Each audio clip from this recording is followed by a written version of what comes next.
In Tumbler Ridge, British Columbia, Canada, a quiet town was devastated on February 10, 2026, when an 18-year-old named Jesse Van Rooselaar opened fire in a local secondary school, killing multiple people and injuring over 24, all after killing her mother and stepbrother for no reason. But prior to committing the horrific acts, Rooselaar would record herself laughing in a disturbing manner with face paint on, indicating that she was going through severe mental issues.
Police have identified the shooter who killed 8 people in British Columbia. 18-year-old Jesse Van Rooselaar was found dead after the attack at a school in the remote town of Tumbler Ridge.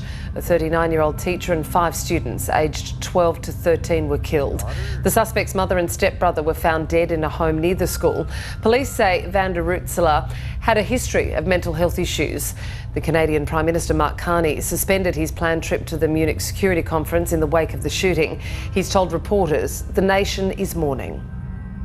It's obviously a very difficult day for the nation this morning. Parents, grandparents, sisters, brothers in Tumbler Ridge will wake up without someone they love. The nation mourns with you. Canada stands by you. We will get through this, we will learn from this, but right now it's a time to come together, as Canadians always do, in these situations, these terrible situations, to support each other, to mourn together, and to grow together.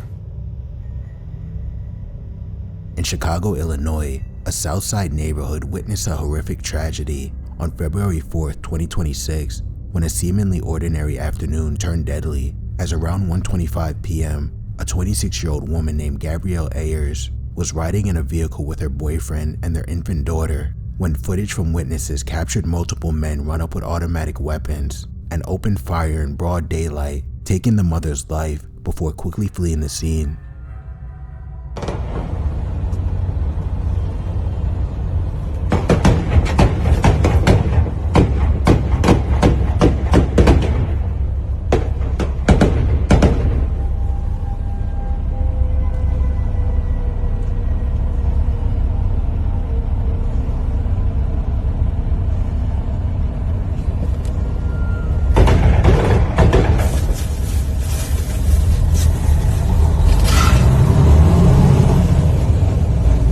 Who fired dozens of shots, perhaps more than 50. Remarkably, all of those bullets missed a baby who was sitting in the car that was targeted.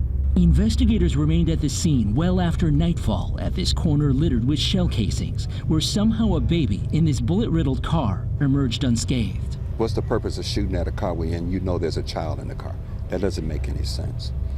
Yeah, it could be a lot of other people who's lost their life here today. Kirk Bell is the godfather of 26-year-old Gabrielle Ayers, who relatives identify as the woman who was shot and killed in her white Chevy sedan around 1:30 p.m. at 79th and May Street, her car then crashing into a van. Gabrielle Ayers' mother tells me her daughter worked as a hairstylist and was training to be a letter carrier.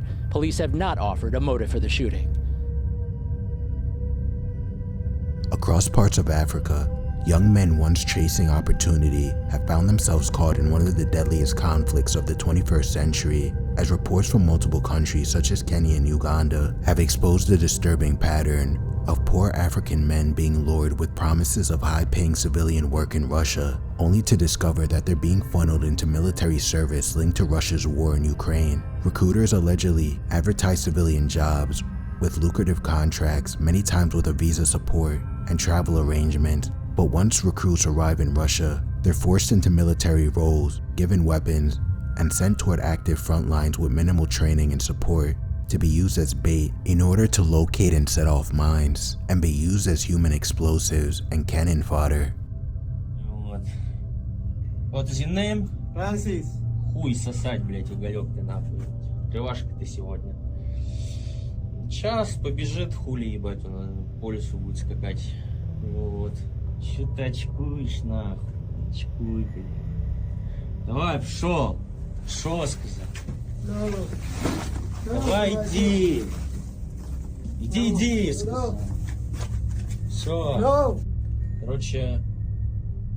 Investigation from multiple African countries claimed the men were forced to sign contracts in languages they didn't understand, had their passports confiscated, and forced to the front lines, causing them to warn their citizens about potential predatory overseas employment schemes that have the potential to cost them their lives.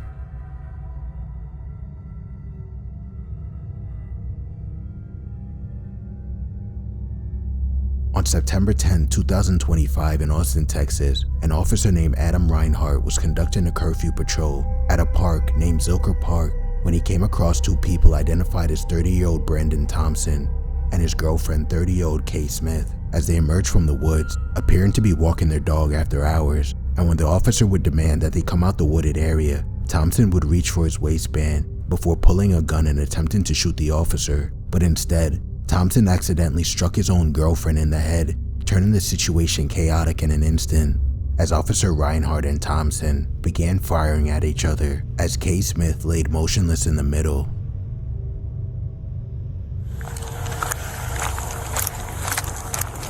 Hey, Austin Police! Stop! Come here. You guys said this is your vehicle?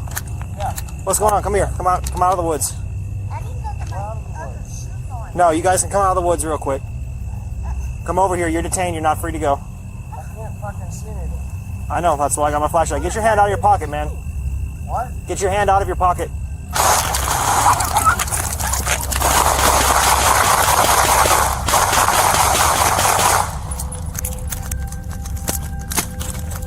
David 11, shots fired, shots fired. I have 2 down. I'm hit. Thompson suddenly opened fire, striking Kay Smith in the head and Officer Adam Reinhart in the abdomen. Reinhart was able to return fire before Thompson fled the scene on foot into the wooded area, triggering a large manhunt, and Smith was transported to a local hospital where she was later declared dead, and Thompson was later captured and charged with attempted capital murder and first-degree murder, and now faces up to the death penalty.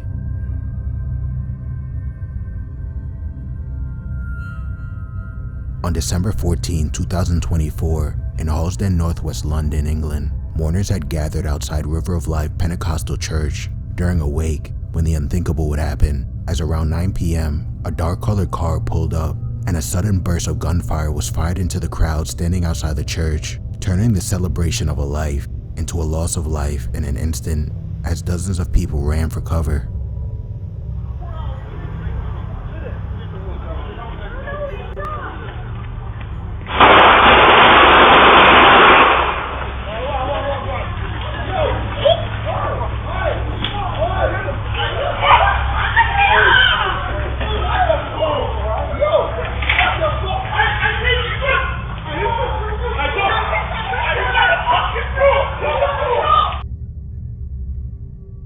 Four-year-old Michelle Sadio, who was attending the wake, was struck in the chest and tragically died at the scene, while 2 other men named Kenneth Amoa and Kadeem Francis were also hit but managed to survive. Police believe the drive-by shooting was linked to an ongoing gang dispute, and an 18-year-old named Tajin Sermasol was later arrested and charged with Sadio's murder, along with attempted murder and weapons offenses, and he's currently incarcerated, awaiting sentencing.